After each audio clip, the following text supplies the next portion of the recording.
As the division bell has been called, we will pull away from there as well. The Foreign Affairs Select Committee, chaired by Tom Tugendhat, interviewing, or questioning rather, three senior officials. Sir Laurie Bristow, the former ambassador to Kabul, who was there for the evacuation of the civilians and British-linked dependents as well. We're also hearing from Sir Philip Barton, who is the permanent Under-Secretary to the Foreign Office, and Mr Casey as well, who is the Prime Minister's representative.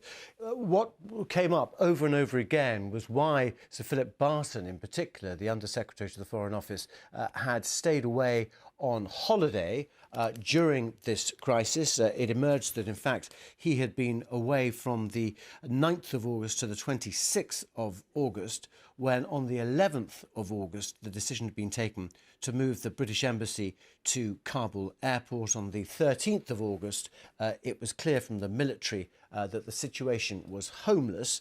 And on the 15th of August, just going back to what was happening in Kabul at the time with the Taliban moving in on the city, President Ghani had fled. This follows written evidence yesterday to the same committee by Raphael Marshall, who had worked in the Foreign Office and was a junior desk officer at the time of this evacuation.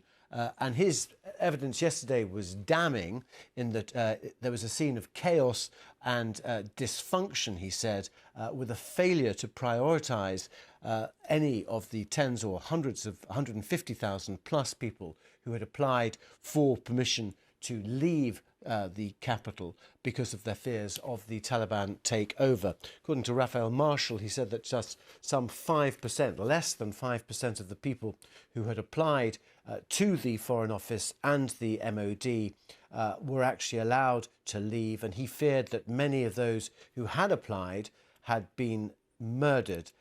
He said that the system that was set up also to provide false negatives, effectively deliberately misleading, that emails sent into these boxes, sometimes at desks not manned by anyone in the Foreign Office at the time, was created so that it looked as if these emails had been read, but in fact they hadn't. The implication was that this was providing political cover for the then Foreign Secretary Dominic Raab and the Prime Minister, who said that all emails had been read at the time.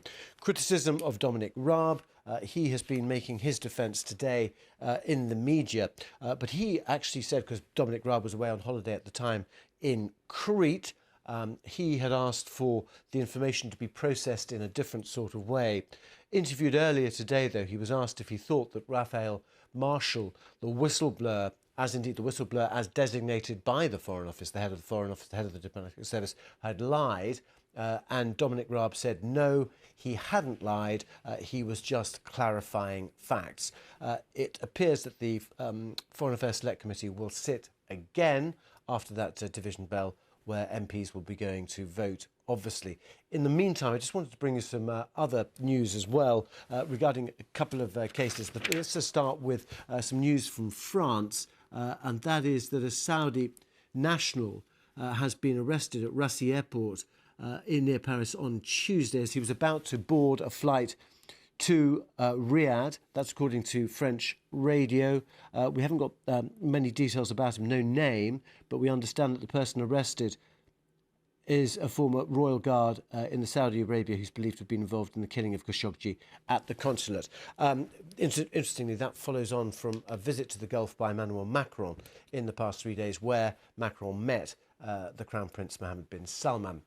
Right, let's just go back to Afghanistan. Division bell, as I say, we can speak to Brad Blitz, a professor of international politics and policy at University College London, who worked to get more than 350 researchers and academics out of Afghanistan during that evacuation.